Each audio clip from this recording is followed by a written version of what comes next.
Welcome to All About the Game podcast in association with Clinched. You can download our podcast on all platforms every Friday. Clinched is a sports app that helps link clubs with coaches. If you were a coach in rugby, soccer or GAA and you are ready for your next role or your first role, download and sign up to Clinched app for free today. And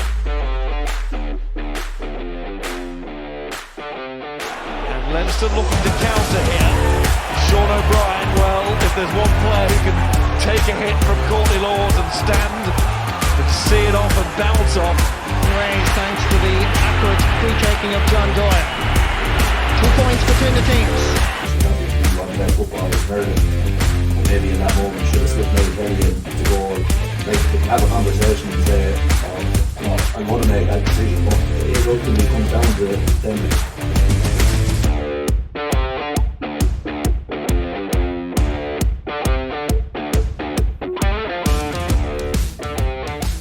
Hello and you're welcome back after a week's break to All About the Game podcast. I'm Podge Fogarty and I'm joined by Sean O'Brien and Johnny Dial here again. Lads, how are we getting on after a week's break? Well, you had a nicer break than I think we had, Johnny. Had you off in the sun? We were still sort of like hamsters on the wheel trying to keep the country going when you were off. You were off sunning yourself. That was a training holiday. You didn't get any sun, by the way, by the looks of it. You certainly didn't get a tan anyway. Training holiday was under the umbrella. Yeah, look, it's a busy few weeks. Did you good time anyway? Grand time, yeah. Clonmore must have lots of money over there. Going on training holidays. They had a few, Bob. No, well, Clonmore comes first. That was one deal I had to make. The missus had said about a week away on the break from on the holidays from school. So said if we train Sunday morning, we can go Sunday night. Johnny took over the reins Tuesday and done a session for me, and we were back Friday morning. So I was back for training Friday night. So. I checked Paddy Power. The odds have been slashed after my train session. Said I have. Wrong way. Yeah, but no, nice to get away and get a bit of sun in, and back to this miserable weather now, unfortunately, after a few nice weeks. All good with you, Shawnee, busy on the farm? It was busy, although the last few weeks now the place looks like a mess again after the few weeks of rain. But yeah, I thought it was quieting down. I thought we were turning the corner with the weather, but the last week has been A bit miserable, rotten, yeah. so it is. But hopefully it's meant to be lovely tomorrow. Right. Are you farmers now always looking for a bit of rain? No? We were looking for about 2 days of it, not 2 weeks of it.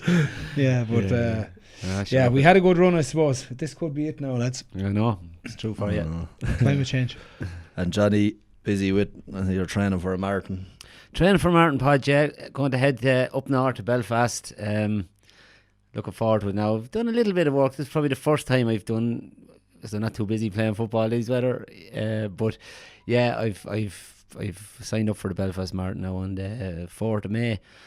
So I trained to go on alright and looking forward to it now. Someone said to me, you'll be alright running up the falls, but down the Shankill you want to up the speed a bit, so we'll be alright. Says don't lose any more weight anyway. Definitely won't see you running down. I'm like Declan Moffat of Tommy Tiernan sketch. I'll be at the front for the start. We gone to nothing. Good stuff. Suppose plenty going on since we were last together. I suppose the big Irish sport, and Rory McIlroy with it last week. I don't know if you were tuned in, but I think the whole of Ireland was great. He finally got over the line and got the green jacket. It's good. Unbelievable. The pressure, I'd say, the man was under. I was watching it and I was like, right, come on, go to bed, I was saying to myself. And I just couldn't end. Like, it was unbelievable. And to be playing as well as he was, and then to double bogey that hole on 12, was it? 12 or 13. And then like it was like now it's on now for the rest of them. Like the pressure that must be on his shoulders as well. Like that was the one he really wanted. You know what I mean? But he was in such control, and then like 1 or 2 mistakes, and it's back in the balance again. But then to go to the playoff hole and do what he done was class. Incredible. It was just and I wouldn't be the biggest golf supporter or watch. I don't watch a huge amount, but it was gripping. You just couldn't take your eyes off it, and you were.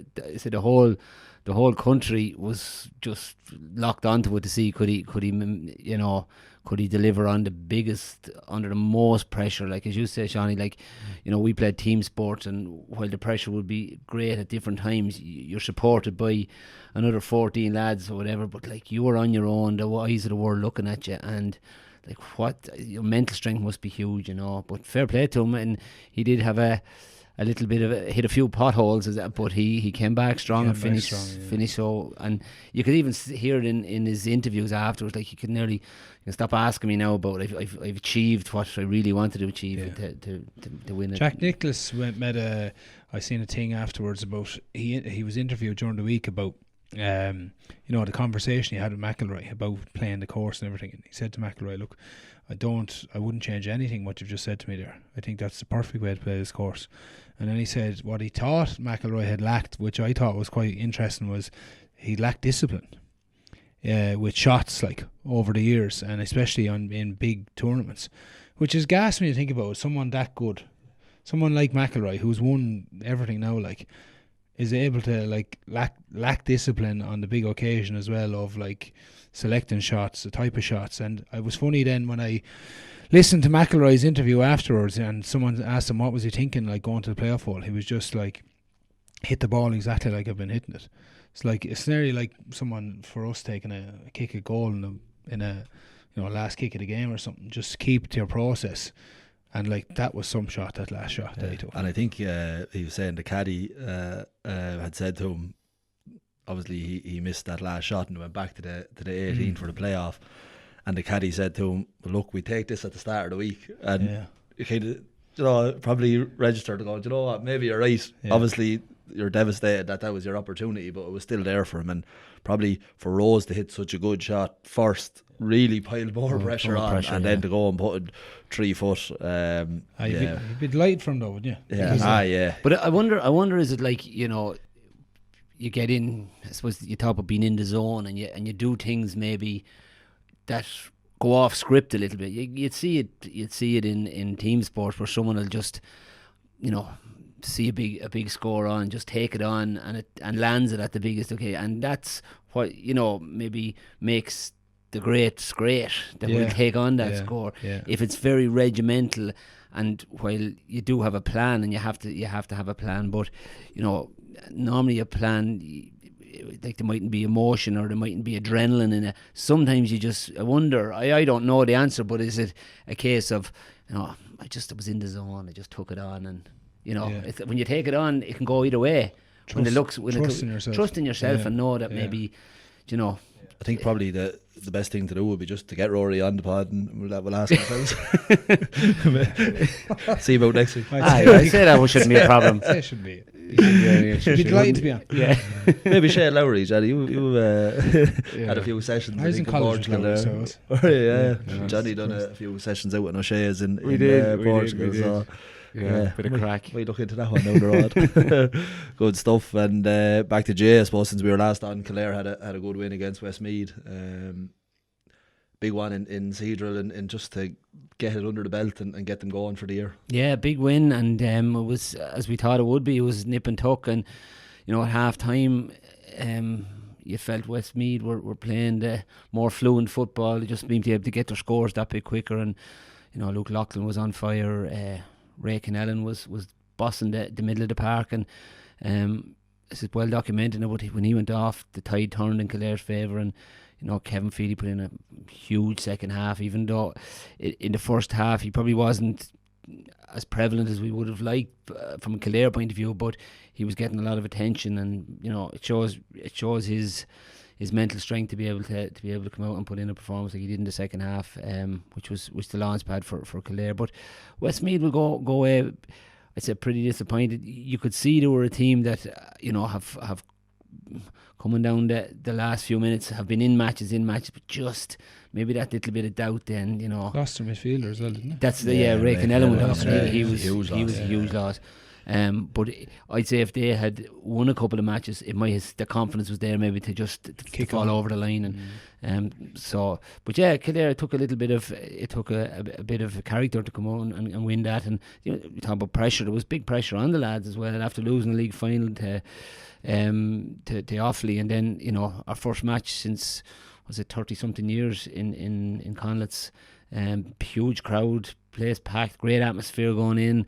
Lads coming out of the pubs after having a couple before the match. It just built into a great atmosphere, and so it was big pressure, and they came through, and they'll be quietly happy with that result. Yeah, and it was a mad one. Probably like with Kildare, there was, as you said, there's a lot of pressure, and in the second half, definitely the atmosphere got good. Kildare's there, but it was packed in there, and there was going in. There was a great atmosphere. But then for the first 5 or 10 minutes, you could actually hear the players. You could hear the manager shouting in. You could hear the players talk. It was really, I don't know if it was tension or what it was. And somber then crowd. Yeah, and then it did get going, and as soon as nearly it's like that, and you kick a score, and next thing all of a sudden, everyone kind of got into it a bit more. But that's like we would. I know we would have often spoke about it as players. You have to give the crowd something to cheer about. Whether that's a big block or a big catch around the middle, or getting a big score, or maybe just crashing into someone, or just setting the tone. Supporters are fickle. They want something to, and I suppose over the last number of years they haven't had a lot to support, to be shouting about, and that's going to take time. But you'd hope that there'll be a bit of momentum behind that one, and like even talking to people over the weekend, they are planning on going to Tullamore at the weekend to get behind the lads again, and that can change very quick. But I felt it as well. It was that eerie feeling, as you say, compared to the crowd in the second half, and the crowd getting behind it, you can see it lifts the players as well. So it's a two-way thing, but you have to give them something to cheer about. I seen the highlights. I didn't see the actual game, but I seen the highlights. But they had like the 2 goal chances. Yeah, two really good goals. But particularly Derek Herwin's one was a short kick out, and they got it, and probably should have slipped it. Yeah, that's the one. Or else, he came across his body. The keeper was gone nearly, and he could have rolled it in his near side. But look, it's very easy to say afterwards. But like, they're big moments. Like we were after scoring a goal, wasn't it? Yeah, and the next kick out. So that could be just the nail in the coffin. Yeah, exactly. And that's that's what the really good teams are able to do. They just sense that these boys are on the ropes now. Let's deliver a haymaker, and I suppose that goes back. You can nearly hear the sort of waning in the crowd that that's a big chance gone. That sort of way. So, but as we go on, you can't afford to miss those. You can't afford to miss particularly, them, and starting next Sunday, you can't afford to miss them, because Louth are a really good team, and Kildare have to take all their chances. Yeah, another step up, and it is even going into the game, we're talking about atmosphere and all. It's some difference from the old Newbridge. In fairness, it's great to have the new Cathedral Park. Like, it's straight away when you walk around the corner, it's just, it looks so modern, so good. Like, it's inside out, and it's great to be able to host it. Yeah, it's mine. I'm going to turn it off now. Johnny. But school by ear. Like keen job. School by, yeah. But yeah, there is that. Like, you'd walk into now. I suppose it's like everything, Podge. It's something new. It's fresh. It's like when you get into a new car. You feel good about it. And it's everything is positive. The scoreboard is there. There was a bit of a tribute to Mikko. Which was lovely, and obviously a bit of a tribute to Tom Murphy, the kit man, who's been there nearly longer than St. Colin himself around Newbury. So there was a whole bit of a buzz around the place, but certainly Connacht's Park is something to be proud of. Yeah, definitely. So I suppose looking at last weekend, wins for Donegal and Galway, both looking impressive enough without at full tilt maybe. What was your thoughts? I suppose start with the Galway and Rossi's game. I was a bit disappointed with Roscommon. Yeah, I was a little bit disappointed. I thought they'd have a little bit more. It just didn't seem to get into the flow of the game. But that's a really good Galway team. Like, you see some of the players, some of the performances. Like Tom McDade was immense, and I think Davy Burke mentioned it afterwards. They couldn't get a handle on him at all. He was. Finnerty was good, like, and that's without Comer or without Walsh. So they're probably the team.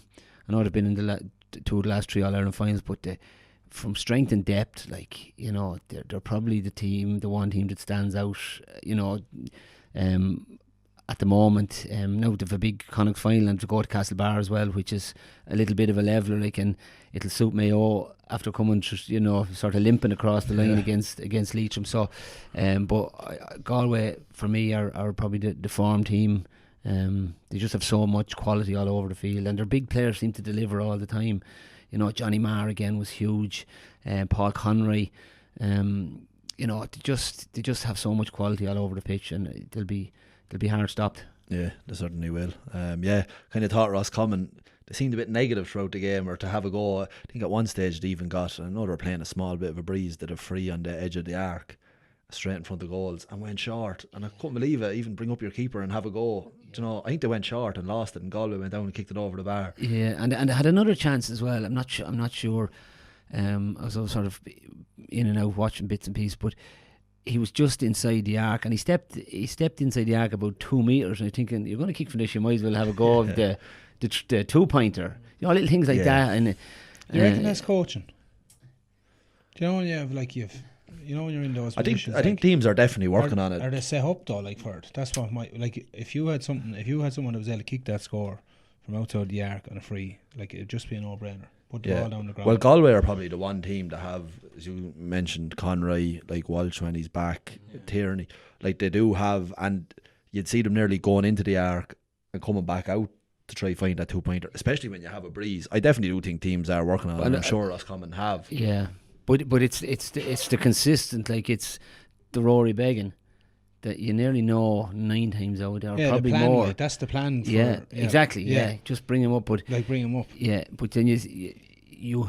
That's why I asked the question. I wonder, have they gone over that enough? Let's say. I would imagine they have at that level. You would imagine they have, but then I suppose things happen. Maybe you know.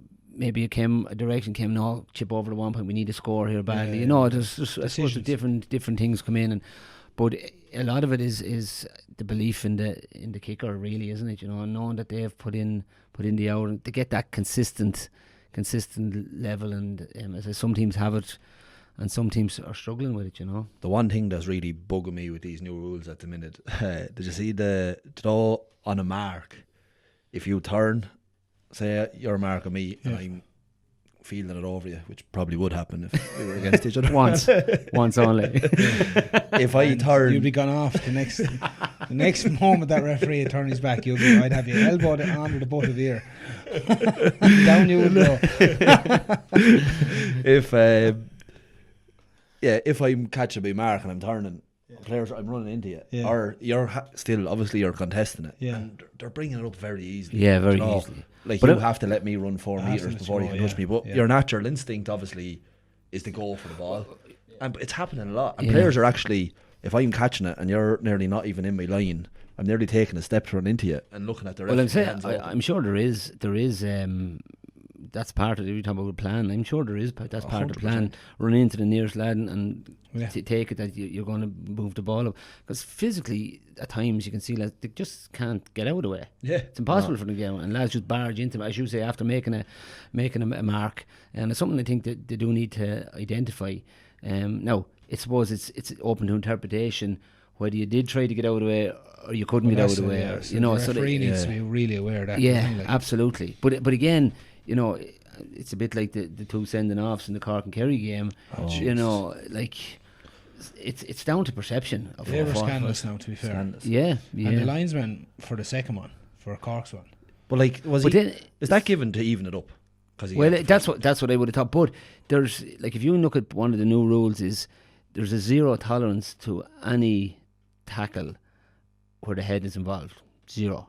So while I would be in agreement is that just particularly the Cork one, but I saw still then when he did, and his head sort of dips down, and he does, you know, so it's definitely his head dips down. Yeah, like, but again, it's perception. We were talking about it the other day, Johnny. Like, lads are working there since last October, you know, November, training 5-6 times a week, and it was probably the turning of the game. Like Cork, like in extra time, Cork kicked 9 wides, Kerry kicked none, Cork dominated. They still had their chances to win the game. But at 15 and 14, I think it would have turned the balance. You know, maybe not, but they're big decisions to they're get wrong. Yeah, I they're thought it was huge, definitely wrong. and then like See, that's what I think they should have. Not like they should have guidelines like rugby have in terms of the level of contact. Like if it's we call it a seatbelt tackle. If my arm goes over your shoulder, for instance, and I'm trying to tackle you, that's a seatbelt tackle. So it's across the neck, or it's in that motion here. That's a penalty. But if I have a swinging arm, for instance, in that motion, it's probably going to be a yellow card. Or if I connect with my shoulder directly to your chin or head or anywhere around your neck area, that's probably a yellow card too. But there's an actual. This is the protocol. It's defined to go through. Now, I suppose you have your TMO as we well. have a TMO and stuff like that. But 9 times out of 10 with a seatbelt, the referee will just see it and say a penalty. Yeah. You just say it. You're a little bit higher, But there's the other it's the real heavy impacts. I know it's different, obviously, because you're throwing shoulders at people in rugby. Yeah. So you might get it wrong at times. But it certainly at the time it felt like if Paddy Clifford wasn't sent off, the Cork player wouldn't have been sent off either. That's what I got out at the time, But look, I'm sure they certainly gave Kerry plenty of it. Like Kerry have been tipped up a lot and playing a lovely brand of football. But in fairness to Cork, they played well and they were full value to be bringing them down the home stretch. They were, and the kicks from and Kerry don't seem to do it as much. I don't know the stats in it, but they certainly they're 2-pointers. So the kicks from unreal. To Brian O'Driscoll kicked 2 in the first half. Now I noticed as well in that one. I'm rambling a bit in the match, but in the second half he played at sort of the right half back position, and he was coming into that pocket in the right half forward and he was sort of swinging them over. In the second half he seemed to play in the left half back position, so he was turning in every time, and I felt that sort of curtailed him a little bit, because there was a couple of times they got chances in that pocket where he was in the first half and he wasn't there. You felt, I don't know whether they put him over to mark someone but strange one. A strange one. But then look at when you have Paul Ganey and David Clifford inside, Kerry kick a lot and get the ball into them an awful lot, and maybe that curtails their 2 points a little bit. A lot of the 2 points come in that slow build up where you're going over and back, and Cork made hay, definitely did, and they were. I'd say going out, Kerry people were very relieved, because to me there was nothing between the two of them, and maybe Cork finished a slight bit ahead, And I'm sure probably Clare, maybe they wouldn't say it, but they'd definitely be disappointed and fancy their chances a lot more against Cork than maybe against Kerry. I'm sure they were disappointed from that point of view as well. But look, Johnny, that fault is happening. I'm only messing. Silent. Bring back Mark Jackson. What do you message, Johnny? And Johnny, a good win for Leinster, 41-17 against Ulster. Yeah, it was a good inter-pro game. Difficult one actually to watch and be at, even though I was on the sideline. It just seemed to go on forever. Like, it was a long game. There was stopping and starting in it, and we didn't get into any flow. We kind of forcing offloads and a few bits and pieces, and we should have probably had the game put to bed. But to be fair to Ulster, they always keep battling. We always say that about them, but yeah, got what needed was done anyway. Job was done. I suppose the big news with Leinster was, I don't know if I'm pronouncing this right, Rico Ioni. Yeah. Got that right, did he? The Irish crowd are hating on him at the minute. He's the one that was giving it's a surprising one. Johnny a bit of abuse, but I suppose, look, he's a 82 cap All Black centre, so he's not a bad signing to be having next year. So he replaces Jordy Barrett next year as such, and it hasn't gone down that well, obviously, with Irish supporters because of what happened at the World Cup. But I always take that stuff with a pinch of salt. Like, it's what happens on the field stays on the field, in regardless of anything, in my head anyway. And I know, like, Johnny went back at him in his book and stuff, so he added a kind of more fuel to the fire, I think, which is mad. But Johnny wouldn't let things go that easy anyway. He's just that type of character. But it'll be good. It'll be great for some of our younger lads, and it'll be good for the Irish lads as well to see him, and I suppose on a more personal level now, and see what type of fella he is, and what he's about really. Because I always say, like, there's some, like, you'd often come up against lads on the pitch and you said that lad is a fucking so and so, and then you meet him off the field, for the first time, and you actually sit down with him for half an hour, and you're saying, "Jeez, this fella is so sound. Like, he's absolutely bang on." But sure, he's just rotten on the field. Like, but that's. But sure, like most good lads are like. Yeah, they take your life. Like. But sure, it's not what you want. Like, you know, how do you judge a player? Well, if you'd love to have him on your team and hate to be playing against him, that's a good sign. You know? Yeah, exactly. So, but I'm sure when he puts big performances in next year, that'll be all forgotten about. You'd hope so. Well, especially up around these parts. Maybe down in the south, they might forget as quick. I know. All good though. In terms of Ione coming to play for Leinster, what would be the big attraction for him? Would it be just coming to play for a massive club like Leinster? Yeah. Like, obviously he's a big kind of blues player out there, and well, one thing would be obviously the coaching. So he knows he's going to get really good coaching. He's going to be getting IQ obviously as well. So in terms of what way the Irish system works, what way the South African system would work in terms of their D, because Jack has come from there. So he'll be bringing back IQ from two kind of top 4 teams in the world with themselves, the All Blacks, like. So he'll get to know individuals a little bit more, and he'll be around for the next World Cup. So there's a lot of that in probably why Geordie came as well. And the other thing about them is they're very well managed. So they don't play every game. They play, let's say, 13 or 14 games. So it's not that much. They would play actually more in Japan, if they did go to Japan, because Japan season is a massive pre-season. You could play 10 games in a pre-season, and then you play, I think, 11 or 12. And who decides how many games to play? Is that down to Leinster or the IRFU? It's probably an agreement with everyone. You Right. know, I don't think those type of lads would be.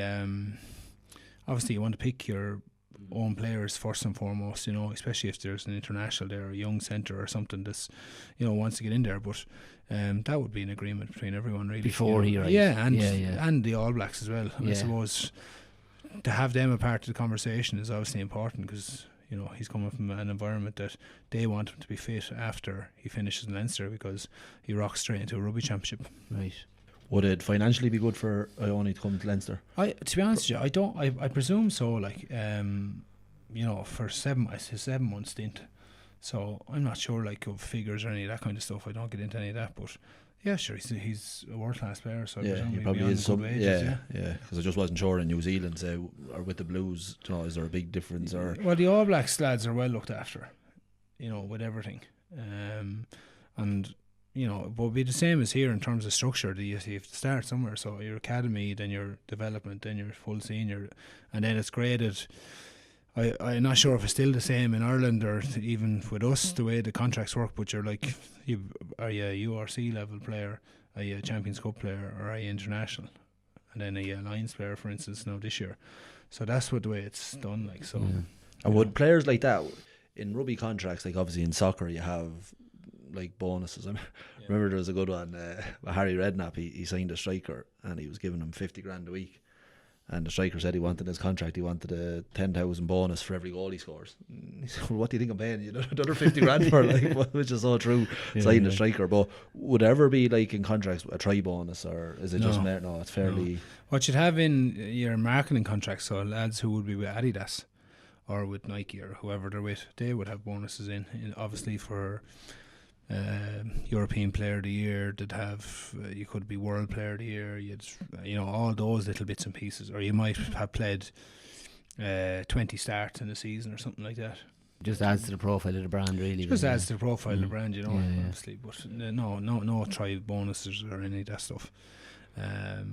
You know, if you're getting into a messy situation, then lads be asking, look, can I get a most tackled bonus there now? Or a ball doesn't come out to you when it should come out to you. Yeah. It's like I was just watching a movie the other night. I don't know if you ever watched The Air about Michael Jordan. Did you ever see that when he was signing for the Bulls?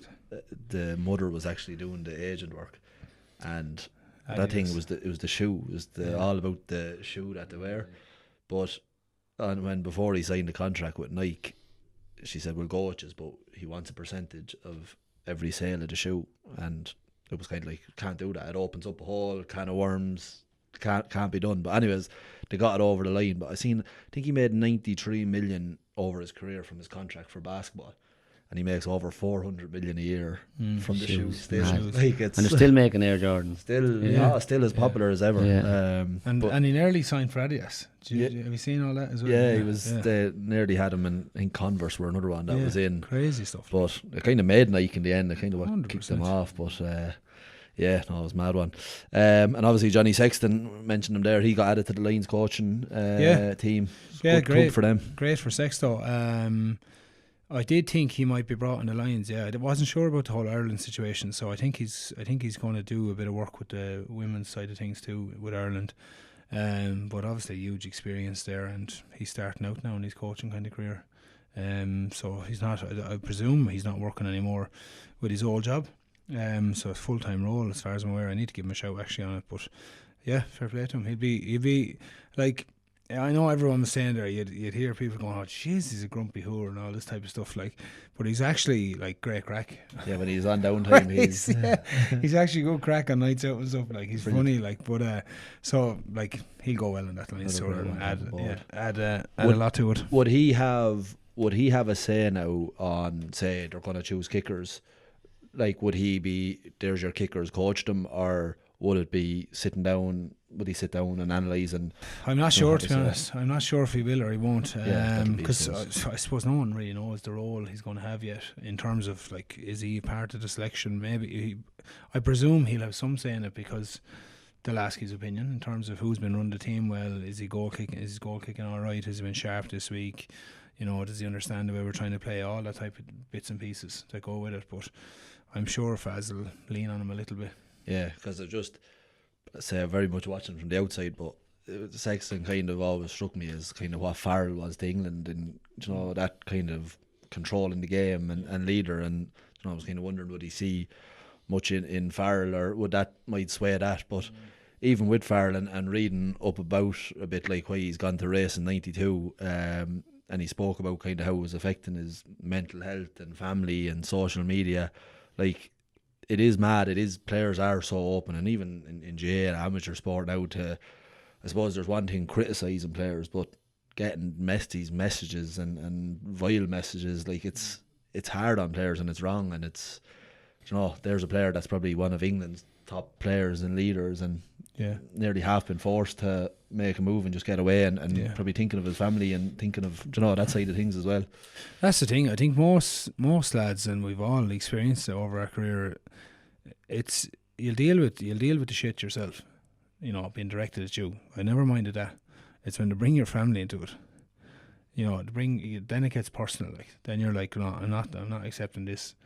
Because you'd have it after, even when you were playing well, you still have lads trying to hate on you and people trying to hate on you. But I don't know, you know, I often say, like, the keyboard warriors, like, you just have to keep reminding yourself of them. They're behind a screen or a phone, you know, they'd never even dream of saying it to your face. No, never. And I'd loved, like I never got into much interaction with people who would be trolling you or stuff, but I've messaged back a few lads, and bang, instant Game apology, over. like, yeah, you know what I mean? And you'd be like, why would you bother? Like, I was like, you know, we're all human here, like.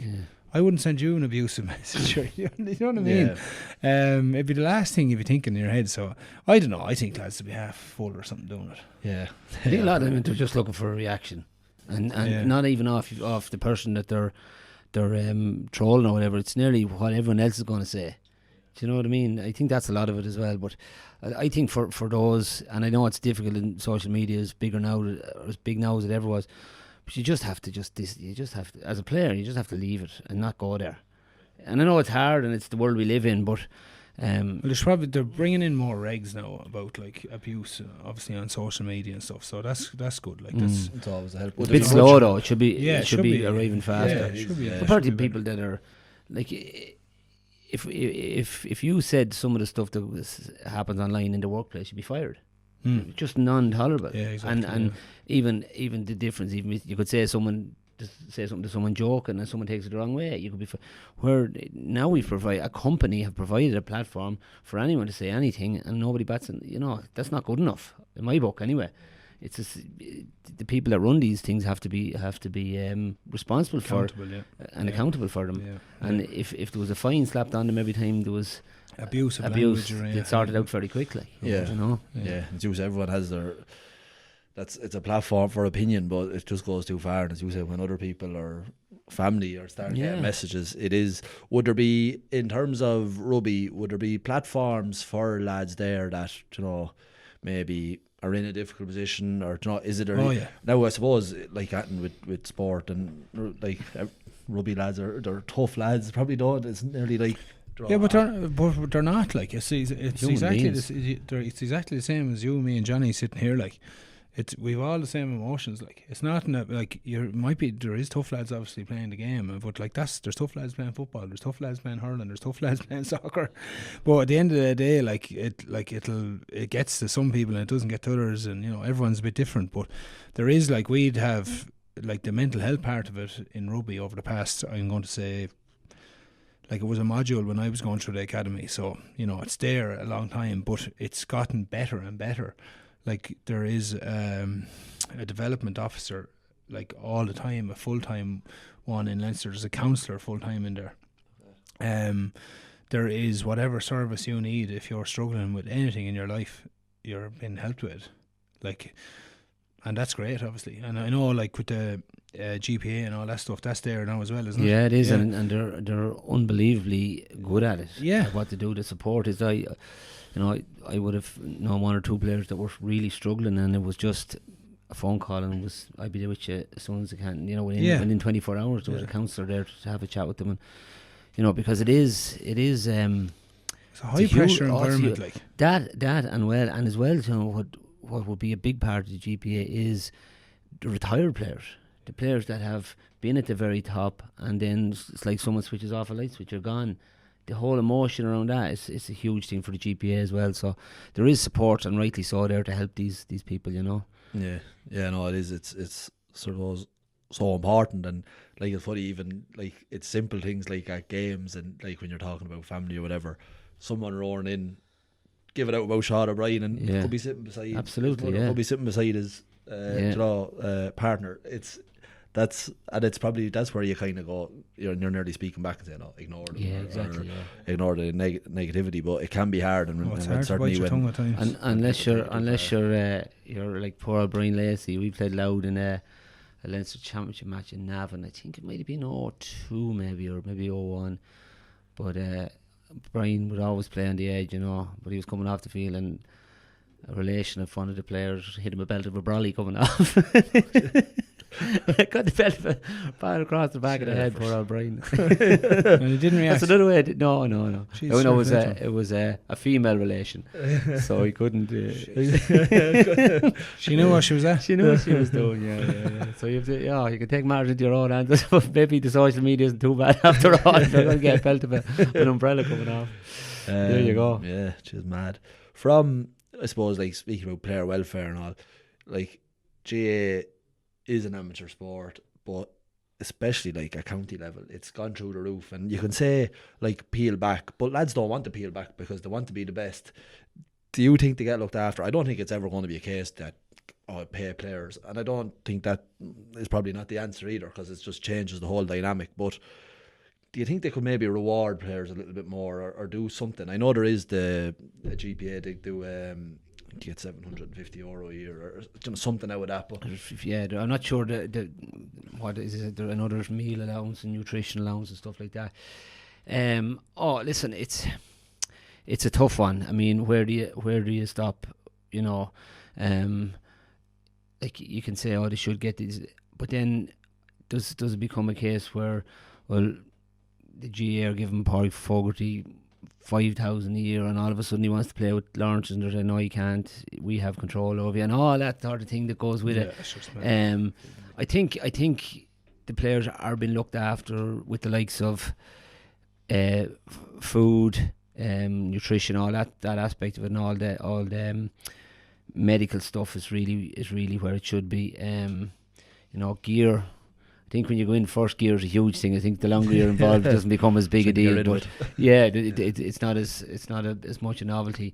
And and I suppose maybe at times if someone's trying to break onto the team and they pick up maybe a bad injury or trying to get onto a panel and they drift away, sometimes they can get lost in the whole thing. But it's a hard one to call. Like we pride ourselves on that amateur status, and we pride ourselves on community, and you're from Tullow, so they're your club, and that's unique to the sport, and it would be terrible to lose that. And so it's a difficult one, but I do think players now are looked after better than they ever were. Would there be a couple of counties that feel that they're behind other counties? Absolutely, and I think there could be more support from those counties without knowing the ins and outs of it. So look at it's one that you are going to have to be careful with it. There's an awful lot of spend going on at preparing teams, and as you say, Podge, and rightly so, like how do you pull back on that? Because county boards Croke Park can say, listen, you're only allowed to spend X amount, but then you've supporters clubs, or even though they're under the umbrella. Yes, officially they're under, but like who's to say someone doesn't give someone needs something and they look after or whatever. So it's a tricky one, but it's raising its head more often, and the GA are going to have to deal with it. I suppose, like I would have always found the amount of opportunities I got, and you kind of get a network, and you might pick up a part-time job at the start during college, but even for lads say in college and you're playing senior football for Kildare, it's very hard to hold down a part-time job, be in college and play for a county now. Actually couldn't. No. With the commitment, if you want to get the best out of yourself, that's it. If you're serious about it, there's none of that. You're training, sure, like senior footballers train more than we do as a professional. Yeah, I would imagine so. Yeah, like that's a fact. Like we don't train that much during the week to week. You train hard in pre-season, you do a lot of hard work during the week, but it's not. Like I remember Daniel telling me, like when he was living with me, like if he gone at some mornings he'd leave the house there at 5 o'clock. There'd be a gym session at 6 for Dublin, and then they were on that field that night again. So he was gone twice on a Monday, twice on a Tuesday, nothing on a Wednesday. So he was basically they were doing what we would do in the week as well as working outside it. If you were going laying blocks all day, probably you wouldn't be. You wouldn't actually nearly have to have a job. But I think that's the whole. You're trained in college, and it's fine if you have the financial support maybe from home, but not everybody does. No. And something has to give. And if you have to put yourself through college and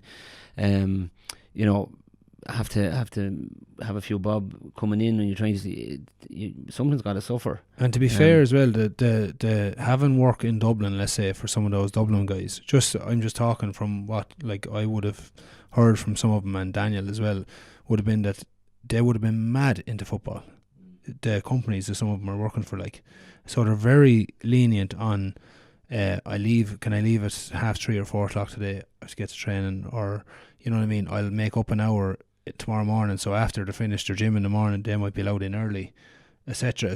Like but they're still putting in some hours, and they're still dependent on a boss that's not everyone. No. And then like things have got so transparent now. Like years ago, you'd say if you were in the guards or if you were a teacher, or it's suited. Now trying to get time off for maybe a training camp, and because everything is under a microscope now, and that's the tougher part. You can, like, if we said to you, boys, listen, need a half day tomorrow, you're thinking probably not going to happen, like, because you have to be in class, you're on the clock from that time. The odd time maybe, but it's harder and harder. Expected, and as you say, everything's under the if Kildare were to go on a training trip and there was 4 or 5 teachers, it'd be all over Twitter. Well, they're supposed to be. What about the student? It's some effort. That's all I'd say. And we're not too bad in Kildare, even for lads working in Dublin. You can imagine now travelling, like, to be lads from Leitrim and Roscommon and Donegal. Donegal boys have a helicopter. They're all right. I'd say they'd probably disagree with that one. But it's mad. I don't know. Did they? About the year they won the All Ireland the first time under McGuinness, because I remember one of the lads from Letterkenny saying to me that they used to get picked up. 8 of them used to get picked up in the chopper in Right. Dublin and brought back to training. That's the job, alright.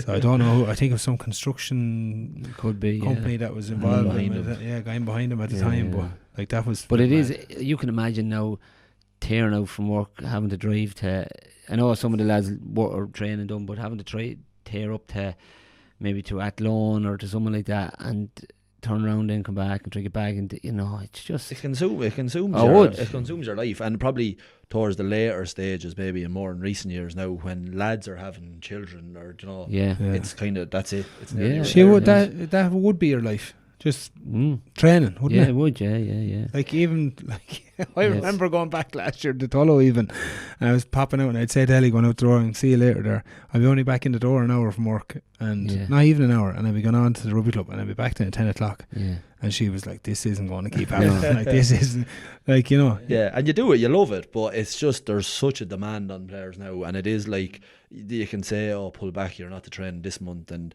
they can try, but lads are going to go, yeah. sure, we'll go to the Curragh and we'll run around that. We don't have to say The it's a lads that football are serious session. will do it. Anyway. Yeah, Yeah. exactly. You want to be the best you can, but But the flip side of that is, and I know we're probably going off topic a little bit, but the flip side of that is, you've only a certain window in your life to play at that level, and once it's gone, if you're lucky, you can if we have a stag next weekend, sure, that's grand, sure, I'll go. I can't play. You can't play for Kildare ever again. Can't. It's gone. Do you know? So you can go on holidays, more or less whenever you want. You can do all those other things now, but it can't. That window is gone, and I say the demands are huge, and it's as I say, it's changed. Like now, the facilities are top notch. There's gym. There's someone there, the old Hawkfield we trained in was just, you might as well have a plough in it going around there. And it was just, so there's lots of pluses to you're training the best facilities on the best pitches with the best, there's so much support for you now. So while it is, and sometimes I find we do maybe talk negatively about it, like as much of a demand, and this is only a personal thing, if I was 21 again, I'd do it all again. I loved every minute. Do you know that sort of way? So there is a and it does. plus. It does. Look, it opens doors for lads. It gives different opportunities that you don't hear of.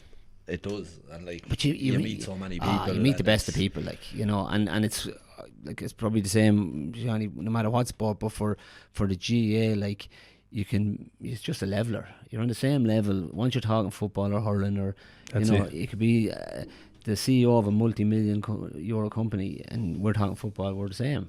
Doesn't matter who you are, where you came from, and that's that. Great. In that regard, it makes it special. We threw out on Instagram during the week any questions from our followers. So the first one came in was from a man in Perth. So we're gone global, lads. We're gone global. And his question was... He's an Aussie guy. From the Cullen boys. He came from Perth. We've one listener out there anyway. In your lifetime, Johnny, do you think Kildare will win it All Ireland? And it was to Sean, in your lifetime, will Ireland win a World Cup? Go to you first, Johnny. Can I think about that and go back? That's a really good question. I suppose we're coming up on... We're 3 years off, 100 years since we won in All Ireland. Do I think we can? Absolutely. I suppose don't ask me to back it up with facts, but I think that the conveyor belt is reasonably strong. I think we've a bit of work to do to go from 20s, and how do we keep that conveyor belt going to get so many of a certain standard knocking on the door to want to play inter-county football for Kildare. But I certainly think that there's an awful lot of positives there, and we do have to buy in. And I think that the big thing as well is, everybody has a role to play. Like, fine, clubs do their thing and they want the best for their club, and I get that, but everybody has to buy in to Kildare or any county wanting to be the very best it can be, and that doesn't suit certain clubs, it doesn't suit certain people, and rightly so, because they're looking after.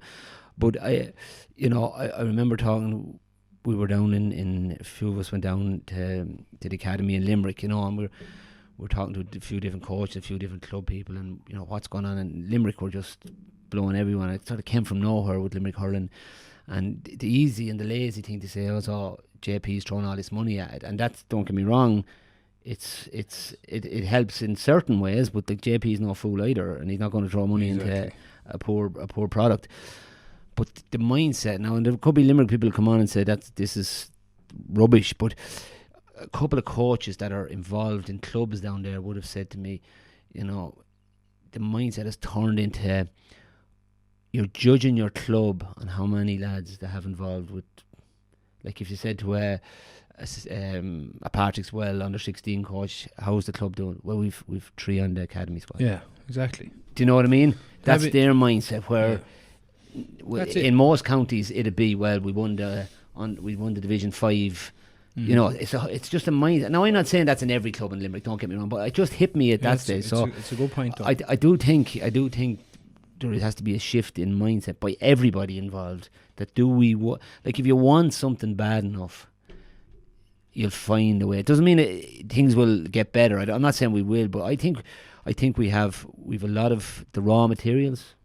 Whether it'll happen remains to be seen. And it's funny, like obviously involved with the Kildare under 16s, and Johnny, you're over there the whole time, and like you could have 200 lads there in Hawkfield, and one lad as good as the next, and you're like, you could go anywhere in Ireland and these lads are there was much talent, and as you say, and look at their minors really strong, 20s and looking really good for a Leinster, and it's about now progressing it, isn't it? Because it's there, it's just finding that. Yeah, it is, and you do have to, and this is not just a Kildare thing, it's in every county, but you do have to, there has to be a mindset even within players, with particularly parents, is,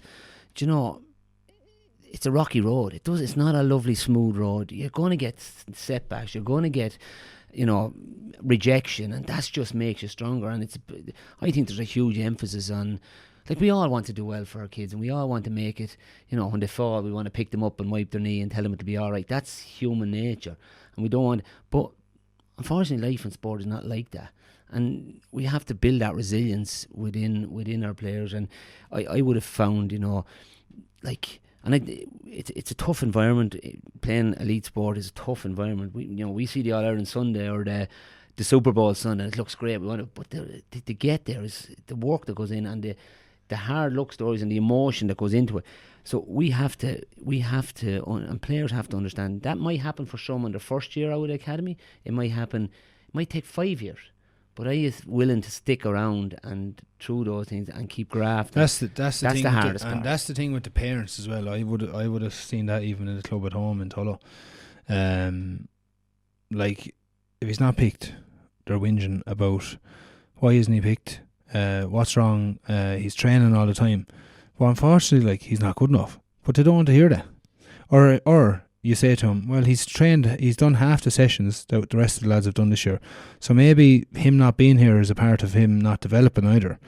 Like, I think sometimes parents just don't want to hear anything about, about reality. Yeah. Like the truth. They don't want to hear the truth sometimes. There is a bit of, and a lot of, sometimes is, as you say, Podge, like, we'd have kids in, and like, there'd be nothing between. Like, you could take, we normally pick a panel of 50 kids at 15s and 16s and 4. You could take the top 20, you'd probably stand out, and the other 30, you could take them out and put another 30 in, and you could take them 30 out and put another 30 in, and you could take them, and there'd be no, like, so close. It's so close. Yes. But as you say, it's the lads that go away. There's probably lads that go away and didn't make a 15s or 16s. Fuck that. Not. And then there's lads that go away and they come back. And sure, you see it anyways at underage with Kildare. Lads, I played under 14s, 15s with Kildare. Some of them lads didn't even play a senior for their club. And then there's lads that were the best players later on. But that didn't make. Well, that's the mindset part of the player as well as, and it could have something to do with obviously parent. It does, like, because the parent might say, you keep your head down now and you keep working as hard as you can. Like that, I always used to say, like, you don't need to be talented, you don't need to be the best at anything to work hard. Like, you can always outwork someone. And there's loads, like, regardless of what you have. Like, Brian Fenton is arguably one of the greatest players ever. Played no underage for Dublin. There you Do go. you know what I mean? Like Yeah. Henry Shefflin played 1 or 2 maybe under 21 matches. So they're going to win in All Ireland anyway. So yeah, honestly, how did that get on? Yeah. So yes, the answer. After all that, Well, we double it up with a World Cup. What do you reckon? Yeah, I do think we'll win a World Cup at some point. I just think with the amount of quality that's coming through the system, and I'm only probably talking about the Leinster system because I know it better than the others, but I do know there's some quality coming through the other provinces. I know that, but I know what we have coming through, and that are producing at schools levels, and youths. The whole youths program is getting stronger and stronger. So I think we'll have better players even like coming through in the next 5, 6, 7 years, and I think we'll have a bit more raw ingredients and those the bit of nastiness I think that you're going to need to go and win World Cups and stuff like that. I think when you look at teams that have won it, they've a great mix of that, the skill part of it and the exciting player with the real tough lads. And it's interesting to hear that because because probably from the outside you're saying like Conor Murray, Peter Matney and Cian Healy say went this year, and maybe there's a few more towards the end, and probably people from the outside that don't see that at that kind of development stage or what's going on now, we're going, geez, where Ireland going to dip again, where that's actually really positive to hear that, and look, there has been Sam Prendergast's been one example, and there's loads of lads coming through. Yeah, well, they would have a better chance if Leinster stopped taking our players as well. Another thing. Shoot another 50 to bring in. Yeah, I know. It's true. Yeah. Well, time will tell. It's like it's so hard to win a World Cup. Obviously, we've never even got past the quarter. Should get over New Zealand, which is hard to believe, isn't it? Yeah, it's hard to believe. Yeah. Like so. And so close a few times. To beat New Zealand the last time in the quarter final. Well, they just didn't play well enough, but they were a better team than New Zealand were at that time. On the day, that happens too, doesn't it? And we got about with that question. Thanks to Alan Clark there from. Thanks to John Dyle for not answering the question. Last question that we plucked out from the hundreds that were sent in was about farming, and was ask Sean his favourite thing about farming. Favourite thing about farming? It would be when I wake up early in the morning and go out, a fresh morning, a nice crispy morning, and you hear nothing else, only the birds, and you can walk down to your field of cattle and go through them, obviously check them and all that kind of stuff, and then just walk back up. That first 20 minutes in the morning, I think, is I'd say when you're actually why I love farming. I'd say when you were I'm not doing it in those 20 minutes. I'm just when going down through the farm. When you were in that kind of playing environment and high pressure, was that really kind of where that came from? Yeah. Kind of get away from just everything. Yeah, shooting and farming were the two things that I didn't think about anything else. Especially shooting, clay shooting. It was just a complete switch off for an hour and a half. I'd fall asleep after clay shooting. I'd be so relaxed after it, and I wouldn't have anything on my mind. But farming was, if I had something on my mind, I'd farm. I'd probably be. That's when you'd see me up the yard and farming and just keeping busy. But isn't it great that you had that and you probably found that and realised that probably helped your sporting career, that you could switch the head off and just head off. Yeah, you talk about mental health or triggers, like that was your kind of. But sure, that's what happens, I suppose, with certain lads as well. It just consumes them, and you can't let it consume you. No. Or you hide it, because it's, as you said earlier, Johnny, it's there for a certain period of time. What are you doing after? Or what way will you be socially after if just like one thing consumes you all your life? Yeah, so. and you have to play with that freedom too. That like no different in any sport. You put on your boots the first thing because you love playing the game, and if you lose, if it becomes all consuming, sure, it's gone, that love of the game. So it's Yeah, no, look, lastly, I suppose Kildare and Louth playing in Tullamore this weekend. What do you reckon, or what's your prediction? Yeah, it'll be tight again. I think Podge will be tight. I think Sam Mulroy, will he be back? Dornan came on in the middle of the field. He's a really top player now for them. If he's back to full fitness, they're two big pluses for Louth. Kildare normally play reasonably well in Tullamore, even though the last time we were out there we were beaten. But in general, I think we get on all right in Tullamore. I think to be a big crowd, it'll be a tough one. I think Kildare have to take their chances, and we probably haven't done that as much as we liked up to now. Even all right, the early rounds of the league, we probably got a little bit of consistency, and we were shooting. Our efficiency was fairly high, but the last couple of matches, and like this is going to be a really tough championship match, and the prize is huge. Yes, the Leinster final, but all of a sudden now you've avoided the Halton Cup and you're in All Ireland Series. So there's a lot at stake. But yeah, I think if Kildare can produce the performance we know that's in them, they'll be thereabouts. Yeah. I think they'll have to be at their best to win. I think it'll be tight. I also think if they do lose, like, it's not the end of the world. Like, probably on Kildare people say, "Oh no, we're in the Halton Cup." Well, if you're in the Halton Cup, go and win it. Go and don't say, don't kind of have yourself on a pedestal that you shouldn't be there. If you're there, go and win it, and then you can't be in it next year because water finds its own level. If that's the level you're at, that's the level you're at, and you have to accept that. And as you say, be the best you are at that level. And if that's Halton Cup, so be it. And we have to build and strive to get out of there.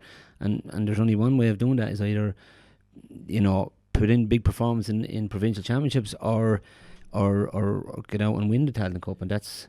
But certainly, look, we'd be all, from a Kildare point of view, we'd be all happier that we're heading to a Leinster final. Yeah, of course. And looking forward to the All Ireland Series. And as you say, you'd imagine there'll be a good crowd that'll go down now after getting the win last day, and they'll have a good back. And Shawnee, what's your prediction as a neutral? Loud or Kildare? I'm going Kildare. We God, not so bad. I don't know much about Loud, but I'm just going to say Kildare. Is that because you're in Kildare? I'm in Kildare. It's good enough reason to take the chances. Yeah. That'll do. Lads, thanks a million for joining us this week. It's good to be back after the week away, and we'll be back next week for week 8. This is All About the Game podcast in association with Clinched. You can subscribe on every platform where you can get podcasts. That'll do. That'll do. Covers every base. Thanks very much. Thanks very much. Good night.